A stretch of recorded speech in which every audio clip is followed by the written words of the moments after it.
ಮಕ್ಕಳು ಇವತ್ತ ಪುಟ್ಟಜ್ಜಿ ಕಥೆ ಹೇಳು ಈ ಪಾಠನ ಎಲ್ಲರೂ ಚೆನ್ನಾಗಿ ಕೇಳಿಸ್ಕೊಂಡ್ರ ಅರ್ಥ ಆಗೈತಾ? ಹಂಗಾರ ಅರ್ಥ ಆದ್ಮೇಲೆ ಈ ಪಾಠದ ಮೇಲೆ ನೀವು ಎಷ್ಟು ತಿಳ್ಕೊಂಡ್ರಿ ಅನ್ನೋದು ಕಲಿಕೆಯನ್ನು ಆಧರಿಸಿ ಇಲ್ಲಿ ಪ್ರಶ್ನೆ ಪತ್ರಿಕೆ ಐತಿ. ಅಲ್ಲಿ ಪವಿತ್ರವನ್ನ ಒಂದೊಂದು ಕ್ವಶನ್ ಕೇಳ್ತಾರ. ಯಾರ್ಯಾರು ಎಷ್ಟು ಅಭ್ಯಾಸ ಮಾಡ್ರಿ ಅನ್ನೋದು ನಾವೀಗ ಅವಲೋಕನೆ ಮಾಡಬೇಕು. ಆಗಿ ಒಂದೊಂದೇ ಕೇಳಿದಾಗಲ್ಲ ನೀವೇನ್ ಮಾಡಬೇಕು, ಸರಿಯಾಗಿ ಉತ್ತರಿಸ್ಬೇಕು. ಯಾರು ಸರಿ ಉತ್ತರಿಸಲ್ಲ ಅವ್ರನ್ನ ಫೈಂಡ್ ಔಟ್ ಮಾಡಿ ಮತ್ತೇನ್ ಮಾಡ್ತೀವಿ, ಅವನ್ನ ಹಳ್ಳಿ ಪುನರಾವಲೋಕನೆಗೆ ನಿಮ್ಮನ್ನ ತೊಡಗಿಸ್ತೀವಿ. ಗೊತ್ತಾಯ್ತಾ? ಪ್ರಾರಂಭಿಸೋಣ. ಈಗ ಒಂದನೇ ರೀತಿ ಹೊಂದಿಸಿ ಬರೆಯಿರಿ ಅಂತ ಕೊಟ್ಟರ ಇದರಲ್ಲಿ ನಾವು ಅ ಮತ್ತು ಆ ಅಂತ ಕೊಟ್ಟರೆ ಅಂತ ಇದರಲ್ಲಿ ಹೊಂದಿಸಿ ಬರೀಬೇಕು. ರವಿ ಏನು ಅಂತ ಹೊಂದಿಸಿ ಬರೀಬೇಕು. ರವಿ ಏನು? ರವಿ ಯಾರು ಕೊಡ್ಬೇಕು? ಅಂಕಿತ ನಾಮ. ಅಂಕಿತ ನಾಮ ಕರೆಕ್ಟ್. ಇದನ್ನು ರವಿ ಅಂಕಿತ ನಾಮ ಹೊಂದಿಸ್ಬೇಕು. ಈ ತರ ನದಿ ಯಾರು ಬಂದ ರೂಢ ನಾಮ. ಕರೆಕ್ಟ್. ಈ ತರ ರೂಢ ನಾಮಕ ಇದನ್ನ ಹೊಂದಿಸ್ಬೇಕು. ಜಾಣ ಯಾರು ಬರ್ತಾ? ಅನ್ವರ್ಥ ನಾಮ. ಅನ್ವರ್ಥ ನಾಮ. ಅನ್ವರ್ಥ ನಾಮಕ ಈ ತರ ಹೊಂದಿಸ್ಬೇಕು. ದೊಡ್ಡ ಯಾರು ಬರ್ತಾ? ವಿಶೇಷಣ. ಕರೆಕ್ಟ್. ವಿಶೇಷಣ ಈ ತರ ಹೊಂದಿಸ್ಬೇಕು. ಇದು ಒಳ್ಳೆ ಕ್ವಶನ್ ಆಯ್ತು. ನೆಕ್ಸ್ಟ್ ಇವಾಗ ಇವನ್ನೆಲ್ಲ ಹೊಂದಿಸಿದ್ರಲ್ಲ, ಆಕೆ ರವಿ ಅಂತ ಕೇಳಿದ್ದು ಅಂಕಿತ ನಾಮ ಅಂತ ಹೇಳ್ಬಿಟ್ರೆ ಇದ್ರ ಬಗ್ಗೆ ನಾನು ನಿಮಗೆ ಮಾಹಿತಿ ಹೇಳಿದೆ. ಅಂಕಿತ ನಾಮ ಅಂದ್ರೆ ಏನು? ಅಂಕಿತ ನಾಮ ಅಂತ ಯಾಕೆ ಅನ್ಬೇಕು ರವಿ ಅಂತೇಳಿ? ಅಲ್ಲ, ರವಿ ಅಂದ್ರೆ ನೀವು ಪರ್ಸನ್ ಗಿಟ್ ಅಂತ ಹೆಸರಾಗುತ್ತ. ರವಿ ಅಂದ್ರೆ ಆ ಸೂರ್ಯ ಅಂತ ತಿಳ್ಕೊಬೇಡ್ರಿ. ರವಿ ಅಂದ್ರೆ ಇಷ್ಟು ಜನರು ಅದ್ರಿ ನೀವು, ಹೌದಲ್ಲ? ಈಗ ಎಲ್ಲರೂ ಗಂಡ್ಮಕ್ಳು ಅದ್ರಿ, ಸ್ಟೂಡೆಂಟ್ ಅದ್ರಿ. ನಾನು ಯಾರನ್ನಂತ ಕರಿಬೇಕು ಹೇಳೋ? ಈಗ ಪ್ರತಾಪ ಅಂತ ಕರಿಬೇಕು. ಪ್ರತಾಪ ಅಂತ ಹೆಸರು ಯಾಕಂತು? ನೀನೇ ಪರ್ಟಿಕ್ಯುಲರ್ ಆಗಿ ನಿನ್ನ ಪ್ರತಾಪ ಅಂತ ನೀನು ಒಬ್ಬನ ನೋಡ್ಬೇಕು. ಎಲ್ರು ನೋಡಕ್ಕಾಗುತ್ತಾನ? ಇಲ್ಲಲ್ಲ. ಅದಕ್ಕ ನಿಮ್ಮನ್ನು ಗುರುತಿಸೋಕೋಸ್ಕರ ಇಟ್ಟಂತ ಹೆಸರಿಗೆ ಅಂಕಿತ ನಾಮ ಅಂತೀವಿ. ಆಮೇಲೆ ಗುಣ ಇದನ್ನೇನು ರೂಢಿ ನಾಮ ಅಂತಂದ್ರೆ ಏನಂತ ಹಿಂದಿನ ಕಾಲ ಅಜ್ಜ ಮುತ್ತಜ್ಜ ಅಂದ್ರೇನ ಯಾವಾಗ್ಲೂ ಎಲ್ಲಾ ಜನರು ಕರ್ಕೊಂತ ಬಂದಿರ್ತಾರ ರೂಢಿ ನಾಮ. ಇನ್ನ ಜಾಣ ಅಂತಕ್ಕಂಥದ್ದು ಐತಿ. ವಾಕ್ಯದಲ್ಲಿ ಜಾಣ ಅಂತ ಒಂದು ವಾಕ್ಯದಲ್ಲಿ ವಿಶೇಷ ಶಬ್ದ ಬಂದಾಗ ಅದು ಗುಣ ವಿಶೇಷಣ ಅಂತ ಹೇಳ್ತೇವೆ. ಈ ಕೆಳಗಿನ ಪದಗಳಲ್ಲಿ ಅರ್ಥ ಬರೆಯಿರಿ. ನೋಡಿ, ನಾನೀಗ ಒಂದನೇದು ಹೇಳಿದೆ. ಈ ಕೆಳಗಿನ ಪದಗಳಿಗೆ ಅರ್ಥ ಬರೆಯಿರಿ. ಯಾವುದು? ಒಂದನೇದೇನು ಆರ್ಗತೆ. ಇದಕ್ಕ ಅರ್ಥ ಬರೆಯುವಂಥದ್ದು ಹೇಳಿ. ಕತೆ ಹೇಳುವಾಗ ಕಥೆಯ ಹಾಡು ಇರುತ್ತೆ. ಕರೆಕ್ಟ್. ಅದು ಈಗ ಯಾರಾದ್ರೂ ಒಬ್ರು ಕತೆ ಹೇಳುವಾಗ ಅದರಲ್ಲಿ ಕಥೆನೂ ಇರುತ್ತೆ, ಕತೆ ಹೇಳುವಾಗ ಹಾಗೆ ಹಾಡುನೂ ಇರುತ್ತೆ. ಅದಕ್ಕೆ ಏನಂತಾರೆ? ಆರ್ಗತೆ ಎನ್ನುವುದು. ನೆಕ್ಸ್ಟ್ ಭೀತಿ ಅಂತ ಐತಿ. ಏನೈತಿ? ಭೀತಿ ಅಂತ ಐತಿ. ಇದಕ್ಕೆ ಅರ್ಥ ಬರೀಬೇಕು. ಹೇಳಿ ಹತ್ರ. ಭಯ, ಹೆದರಿಕೆ. ಭೀತಿ ಅಂದ್ರೆ ಏನು? ಭಯ, ಹೆದರಿಕೆ. ಭಯ ಸ್ವಲ್ಪ ಅವ್ರಿಗೆ ಅರ್ಥ ಮಾಡಿಸ್ಕೊಂಡು ಮುಂದೋಡು. ಹೆದರಿಕೆ. ನೆಕ್ಸ್ಟ್ ನೋಡಿ, ಪ್ರಾಣಿಗಿಂಡಿ ಅಂತ ಇದೆ. ವೀಣಾ, ಪ್ರಾಣಿಗಿಂಡಿ ಅಂದ್ರೆ ಏನು? ಕಾಡಿನಲ್ಲಿರುವ ಪ್ರಾಣಿ ನೀರನ್ನು ಕುಡಿದು ಪ್ರಾಣಿಯನ್ನು ಕುಡಿದು ಹೋಗುತ್ತವೆ. ನೀರನ್ನು ಈಗ ಪ್ರಾಣಿಗಳು ನೀರು ಕುಡಿದು ಹೋಗುವ ಜಾಗ. ಪ್ರಾಣಿಗಳೆಲ್ಲ ಕೂಡ ಎಲ್ಲ ಪ್ರಾಣಿಗಳು ಒಂದೇ ದಾರಿ. ಎಲ್ಲಾ ಪ್ರಾಣಿಗಳು ನೀರು ಕುಡಿಲಿಕ್ಕೆ ಬರ್ಬೇಕಾದ್ರೆ ಒಂದು ದಾರಿ ಇರ್ತೈತೆ. ಅಲ್ಲಿ ಒಳಗಡೆ ಬಂದಾಗ ಅವಕ್ಕ ನೀರು ಸಿಗ್ತಿರ್ತೈತೆ. ಅದು ಪ್ರಾಣಿ ಬಿಂಡಿ ಎಲ್ಲ ಇರ್ಲಿ, ಪರವಾಗಿಲ್ಲ. ಸಾಂತ್ವನ. ಸಾಂತ್ವನ ಹೇಳಿ. ವೀಣಾ ಹೇಳು. ಸಾಂತ್ವನ. ಸಮಾಧಾನ ಮಾಡು, ಸಂತೈಸು ಅಂದ್ರೆ ಏನು? ಯಾರಾದ್ರೂ ದುಃಖದಲ್ಲಿದ್ದಾಗ ಅವ್ರಿಗೆ ಹೋಗಿ ನೀವು ಅವ್ರಿಗೆ ಸಮಾಧಾನ ಮಾಡ್ತಿರಿಲ್ಲ, ಬಹಳ ಅವ್ರು ದುಃಖದಲ್ಲಿ ಇರ್ತಾರೆ, ಅವ್ರಿಗೆ ಏನ್ ಮಾಡ್ಬೇಕು? ಧೈರ್ಯ ಕೊಡಬೇಕು. ಅವ್ರಿಗೆ ಸಮಾಧಾನ ಹೇಳೋದಕ್ಕೆ ಸಾಂತ್ವನ ಅಂತ ಕರೀತಾರೆ. ಓಕೆ, ನೆಕ್ಸ್ಟ್ ಆವರಣದಲ್ಲಿ ಆವರಣದಲ್ಲಿ ಕೊಟ್ಟಿರುವಂತೆ ಬರೆ. ಒಂದನೇ ರೀತಿ ಹುಡುಗಿಯು ಪೂಜೆಗೆ 5 ಹೂಗಳನ್ನು ತಂದಳು. ಇದರಲ್ಲಿ ಸಂಖ್ಯಾವಾಚಕ ಬರೆ. ಸಂಖ್ಯಾವಾಚಕ ಶಬ್ದ ಯಾವ್ದಾದ್ರು ಅಂತ ಕೇಳ. ಸಂಖ್ಯಾವಾಚಕ ಶಬ್ದ ಯಾವುದು? 5. 5 ಅಂದ್ರೆ 5 ಕರೆಕ್ಟ್. ಮುಂದೆ ಅದಕ್ಕೆ ಏನೈತಲ್ಲ ಶಬ್ದ ಹೂಗಳು. 5 ಹೂ ಎಷ್ಟಲ್ಲ? 5 ಅದಾವು. ಮೊದಲು 5 ಹೂಗಳು. ಓಕೆ, 5 ಹೂಗಳು. Very good. ನೆಕ್ಸ್ಟ್ ಎರಡನೇದು, ಅವರು ಮನೆಯಿಂದ ಶಾಲೆಗೆ ಬಂದರು. ಇದರಲ್ಲಿ ಸರ್ವನಾಮಪದ ಬರೆ. ವೀಣಾ. ಅವರು. ಕರೆಕ್ಟ್. ಇದರಲ್ಲಿ ಸರ್ವನಾಮಪದ ಯಾರು ಗೊತ್ತಾ? ಅವರು. ಈಗ ಈಗ ನಾಮಪದಗಳಲ್ಲಿ ಸರ್ವನಾಮ, ಅಂಕಿತ ನಾಮ, ಅನುವರ್ತಕ ನಾಮ ಅಷ್ಟು ಕಲ್ಕೊಂಡ್ರಿಲ್ಲ. ಸರ್ವನಾಮ ಅವೆಲ್ಲ ಗೊತ್ತಿರ್ಬೇಕು. ನೆಕ್ಸ್ಟ್ ನೆಕ್ಸ್ಟ್ ಅಮ್ಮ ನೀಡಿದ ಹಣ್ಣು ತುಂಬಾ ಸಿಹಿಯಾಗಿದೆ. ಇದರಲ್ಲಿ ವಿಶೇಷಣ ಬರೆ ಯಾವುದು ಹೇಳಿ? ತುಂಬಾ ಕರೆಕ್ಟ್.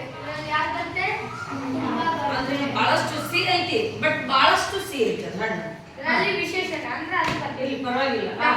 ವೈದ್ಯರು ರೋಗಿಗೆ ಮದ್ದು ನೀಡಿದರು. ಇದರಲ್ಲಿ ಕ್ರಿಯಾಪದ ಬರೆ ಯಾವುದು ಗೊತ್ತೇ?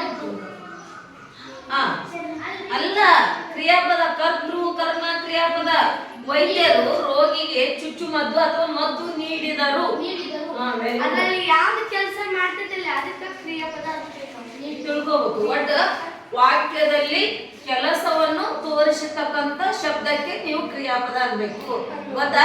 ಯಾವ್ದೋ ಕೂಡಲೇ ಕನ್ಫ್ಯೂಸ್ ಆಗಬಾರ್ದು. ನೆಕ್ಸ್ಟ್ ಒಂದು ವಾಕ್ಯದಲ್ಲಿ ಉತ್ತರಿಸಿ. ಒಂದನೇದು ಪುಟ್ಟಜ್ಜಿ ಹೇಳುವ ತರಾವರಿ ಕಥೆಗಳು ಯಾವುವು? ತರಾವರಿ ಅಂದ್ರೆ ಬೇರೆ ಬೇರೆ ಕಥೆಗಳು ಯಾವುವು? ಸಣ್ಣ ಕತೆ, ದೊಡ್ಡ ಕತೆ, ತಮಾಷೆ ಕತೆ, ಪುಟಾಣಿ ಕತೆ, ಹಾಡ್ಕತೆ. ಇವು ವೆರಿ ಗುಡ್. ನೆಕ್ಸ್ಟ್ ಯುವಕ ಯಾರನ್ನು ಬಿಟ್ಟು ಕೊಡಲಾರೆ ಎಂದು ಹೇಳಿದ? ಯುವಕ ಚುಕ್ಕಿಯನ್ನು ಬಿಟ್ಟು ಕೊಡಲಾರೆ ಎಂದು ಹೇಳಿದ. ಕರೆಕ್ಟ್. Next question. ಜಿಂಕೆ ಯುವಕನನ್ನು ಉಪಚರಿಸಿತು. ಹೇಗೆ ಉಪಚರಿಸಿತು? ಅಂದ್ರೆ ನೋಡ್ಕೊಂಡು ಜಿಂಕೆ ಯುವಕನನ್ನು ಸೊಪ್ಪು ಸೆರೆ ಬೇರೆ ತೊಗಟೆ ಎಲ್ಲವನ್ನು ತಂದು ಗಾಯಗಳಿಗೆ ಹಚ್ಚಿದ್ದು. ಗಾಯಮಾಗಿ ಅವನು ಮತ್ತೆ ಎತ್ತಿನೊಳಗೆ ತೊಡಗಿದ. ಗಾಯಮಾಗಿ ಅವನು ಮತ್ತೆ ಎತ್ತಿನೊಳಗೆ ತೊಡಗಿದ. ಅಪರಿಮಿತ ಜಿಂಕೆಗಾಯಿತು ಅಪರಿಮಿತ. Very good.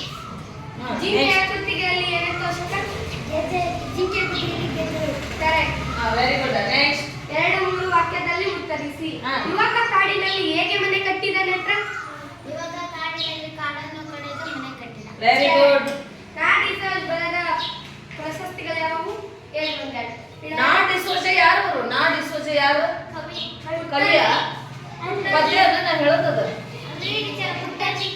ಅದೇನು ಪಾಠ ಬರೆಯೋರ್ಗೆ ಏನಂತಾರ? ಲೇಖಕರು ಅಂತಾರ.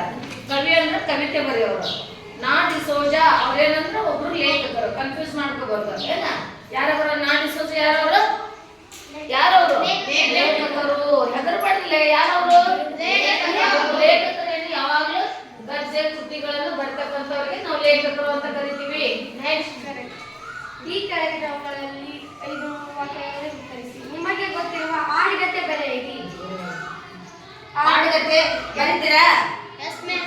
ನಿಮ್ ನೋಟ್ಬುಕ್ನೇ ಬರ್ತೋಸ್ರಿ. ನೆಕ್ಸ್ಟ್ ಸಣ್ಣ ಕತೆಗೆ ಮತ್ತು ದೊಡ್ಡ ಕತೆಗೆ ಇರುವ ವ್ಯತ್ಯಾಸ ಬರೆ.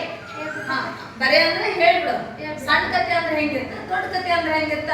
ಸಣ್ಣ ಕಥೆ ಅಂದ್ರೆ ಸಣ್ಣದಾಗಿ ಇರುತ್ತದೆ. ದೊಡ್ಡ ಕಥೆ ವಿಷಯ ಸ್ವಲ್ಪ ಸ್ವಲ್ಪ. ದೊಡ್ಡ ಕಥೆ ವಿಷಯ ಬಹಳ ಬಹಳ ಇರ್ತದೆ. ಸಮಯವನ್ನು ಬಹಳ ತೆಗೆದುಕೊಳ್ಳುತ್ತಾ. ವಿಷಯ ವಸ್ತುಗಳು ಅಲ್ಲಿ ಬಹಳಷ್ಟು ವಿಷಯ ವಸ್ತುಗಳು ಕೂಡಿರ್ತಾವ. ಇಲ್ಲಿ ಚಿಕ್ಕದಾಗಿರ್ತ. ಸಣ್ಣ ಕತೆ ಹೇಳ್ತೀನಿ, ದೊಡ್ಡ ಕತೆ ಹೇಳ್ತೀನಿ ಅಂದ್ರೆ ಗೊತ್ತಾಗುತ್ತಲ್ಲ.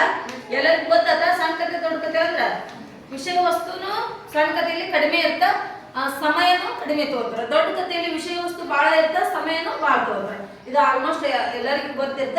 ಸ್ವಲ್ಪ ಬರೆಯುವಾಗ ನೀವು ವಿಚಾರ ಮಾಡಿ ಬರಿಬೇಕಾಗುತ್ತೆ. ನೆಕ್ಸ್ಟ್ ಈ ಪಾಠದಲ್ಲಿ ಬಂದಿರುವ ಪ್ರಾಣಿಗಳು ಮತ್ತು ಮನುಷ್ಯರು ಯಾರು? ಈ ಪಾಠದಲ್ಲಿ ಬಂದಿರತಕ್ಕಂತ ಒಟ್ಟು ಮೊದಲು ಮನುಷ್ಯ ಪಾತ್ರಗಳು ಅಂದ್ರೆ ಪಾತ್ರಗಳು ಯಾವುವು? ಆಮೇಲೆ ಮನುಷ್ಯರು. ಅವು ಪ್ರಾಣಿಗಳು ಜಿಂಕೆ, ಹುಲಿ. ಮನುಷ್ಯರು ಯುವತಿ, ಯುವಕ, ಪುಟ್ಟಜ್ಜಿ, ಮಗು. ಆಯ್ತು, ಅವ್ರ ಆಗ್ತಾವ. ಕಾಡು ಪ್ರಾಣಿಗಳಲ್ಲಿ ಜಿಂಕೆ, ಹುಲಿ ಅಂತ ಅಷ್ಟೇ ಹೇಳಿ. ಅವೆರಡೇ ಇರ್ತಾವ ಕಾಡಿನಲ್ಲಿ. ಹುಲಿ, ಸಿಂಹ, ಆನೆ, ಮಂಗ ಇತ್ಯಾದಿ ಎಲ್ಲ ಪ್ರಾಣಿಗಳು ಎಲ್ಲವೂ ಇರ್ತವೆ. ವಿವಿಧ ಪ್ರಾಣಿಗಳು ಇರಬಹುದು. ನೆಕ್ಸ್ಟ್ ಯುವಕ ಮತ್ತು ಕಾಡಿನ ಪ್ರಾಣಿಗಳ ನಡುವೆ ಸಂಬಂಧ ಹೇಗಿತ್ತು? ಯುವಕ ವಾಸ ಮಾಡ್ತಿದ್ನಲ್ಲ, ಯುವಕ ಮತ್ತು ಉಳಿದ ಕಾಡು ಪ್ರಾಣಿಗಳ ಅವ್ರಿಬ್ರು ನಡುವೆ ಸಂಬಂಧ ಅಂದ್ರ ಹೆಂಗಿತ್ತು? ಅವ್ರಿಬ್ರು ನಡುವೆ ಕಾಡು ಪ್ರಾಣಿಗಳು ಏನಾರ ಅವ್ರು ಬಂದು ಹಿಂಸೆ ಮಾಡ್ತಿದ್ವನ? ಇವನು ಅವನಿಗೆ ಏನಾರ ಹಿಂಸೆ ಕೊಟ್ಟಿದ್ದಾನ? ಮತ್ತೆ ಅದನ್ನ ಹೇಳ್ರಿ ವಾಕ್ಯದಲ್ಲಿ ಯಾರು ಹೇಳ್ತೀರಿ? ಇಲ್ಲಂದ್ರ ಮತ್ತೆ ಪವಿತ್ರ ಹೇಳ್ತಾರ. ನೋಡು, ವಿಚಾರ ಮಾಡಿ ಹೇಳ್ತೀರಿ. ಹೇಳುವ ಪವಿತ್ರ ಹೇಳ್ತೀಯಾ? ಹುಲಿಗೂ ಯುವಕನಿಗೂ ಜಗಳ ಹೋಗ್ತದ್ರೆ ನೋ ಅದ ಅರ್ಥನೇ ಅಲ್ಲ. ಪ್ರಾಣಿಗಳು ಅದು ಜಗಳ ಕೇಳಿಲ್ಲ. ಅಲ್ಲಿರ್ತಕ್ಕಂಥ ಕಾಡು ಪ್ರಾಣಿಗಳಿಗೂ ಯುವಕನ ನಡುವೆ ಸಂಬಂಧ ಹೇಗಿತ್ತು ಗೊತ್ತಿಲ್ಲ? ಅವು ತಮ್ಮ ಅಡಿಗೆ ತಾವ ಹೋಗ್ತಿದ್ವಿ. ಆದ್ರೆ ಅವನ್ನ ಪ್ರಾಣಿಗಳನ್ನು ಏನು ಮಾಡ್ತಿದ್ದಿಲ್ಲ ಅಂತ. ರೈಟ್ ಅದ ಕರೆಕ್ಟ್ ಹೇಳು. ಮನುಷ್ಯನಲ್ಲಿ ಅವು ಪ್ರಾಣಿಗಳಿಗೆ ಹೊಟ್ಟೆ ಏನೋ ಮುಟ್ಟಿದ್ರು ಅದು ಹಿಂಸೆ ಮಾಡ್ತಿದ್ದಿಲ್ಲ. ಬಂದು ನೀರು ಕುಡಿದು ಹೋಗ್ತಿದ್ರು. ಅವು ಪಾಡಿಗೆ ಅವು ನೀರು ಕುಡ್ದು ಹೋಗ್ತಿದ್ವು. ಇವನ್ ಏನ್ ಮಾಡ್ತಿದ್ವಿ, ಯುವಕ ತನ್ನ ಮನೆಯಲ್ಲಿ ತನ್ನ ಜೀವನ ಮಾಡ್ಕೊಂಡು ತಾನೇ ಇದೆ ಅವ್ರಿಬ್ರು ನಡುವೆ. ನೋಡಿ, ಯುವಕ ಮತ್ತು ಪ್ರಾಣಿ ನಡುವಿನ ಸಂಬಂಧ ಅಂದ್ರ ಇಲ್ಲಿ ತಿಳ್ಕೊಳ್ರಿ. ಇನ್ನೊಂದ್ಸರಿ ಎಲ್ರು ಓಯ್ ಪ್ರಶ್ನೆ ಬಂದ್ರ ಹೆಂಗ್ ಬರಿಬೇಕಂದ್ರ, ಯುವಕ ಮತ್ತು ಕಾಡಿನ ಪ್ರಾಣಿಗಳ ನಡುವೆ ಸಂಬಂಧ ಹೇಗಿದೆ ಎಂದರೆ, ಕಾಡು ಪ್ರಾಣಿಗಳು ತಮ್ಮ ಜೀವನವನ್ನು ತಾವು ಸ್ವತಂತ್ರವಾಗಿ ನಡೆಸುತ್ತಿದ್ದವು. ಯುವಕನು ತನ್ನ ಪಾಡಿಗೆ ತಾನು ಇರುತ್ತಿದ್ದನು. ಕಾಡು ಪ್ರಾಣಿಗಳು ತಮ್ಮ ಪಾಡಿಗೆ ತಾವು ಜೀವಿಸುತ್ತಿದ್ದವು. ಕಾಡು ಪ್ರಾಣಿಗಳು ಯುವಕನಿಗೆ ಯಾವುದೇ ಹಿಂಸೆ ಕೊಡ್ತಿದ್ದಿಲ್ಲ. ಯುವಕ ಕಾಡು ಪ್ರಾಣಿಗಳಿಗೆ ಯಾವುದೇ ರೀತಿ ಹಿಂಸೆಯನ್ನು ಕೊಡ್ತಾ ಇರಲಿಲ್ಲ. ಹೀಗೆ ಇಬ್ಬರ ನಡುವೆ ಒಂದು ಒಳ್ಳೆ ಸಂಬಂಧ ಇತ್ತು. ಇವನೇನು ಯುವಕ ದಿನ ಬೇಟೆ ಆಡ್ತಿದ್ದ ಪ್ರಾಣಿಗಳನ್ನ, ಮತ್ತೆ ಇವು ಕಾಡು ಪ್ರಾಣಿಗಳು ಸುಮ್ಮನೆ ಹೋಗಿ ಅವನ ಮೇಲೆ ಎರಗ್ತಿದ್ವನ? ಇಲ್ಲಲ್ಲ.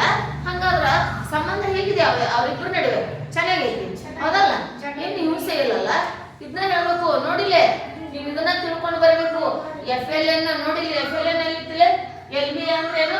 ನೀವು ಕಲಿತಕ್ಕಂಥ ಲರ್ನಿಂಗ್ ಬೇಸ್ಡ್ ಅಸೆಸ್ಮೆಂಟ್ ಇಂಗ್ಲಿಷ್ ಒಳಗ ಕನ್ನಡದಲ್ಲಿ ನಿಮ್ಮ ಕಲಿಕೆಯನ್ನು ಆಧರಿಸಿ ಪ್ರತಿಯೊಂದು ಪಾಠಕ್ಕೂ ಟೆಸ್ಟ್ ನಡೀತೈತಿ.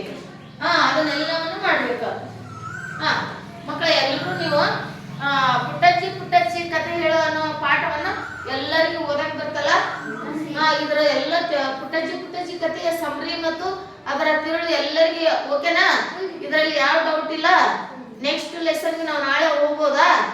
ನೀವೆಲ್ಲರೂ ಸರಿಯಾಗಿ ಈ ಪಾಠವನ್ನು ತಿಳ್ಕೊಂಡು ಕ್ವಶನ್ ಆನ್ಸರ್ ಹೇಳಿದ್ದಕ್ಕೆ ತುಂಬಾ ಧನ್ಯವಾದಗಳು. ನೆಕ್ಸ್ಟ್ ಕ್ಲಾಸ್ಗೆ ಭೇಟಿ ಆಗೋಣ.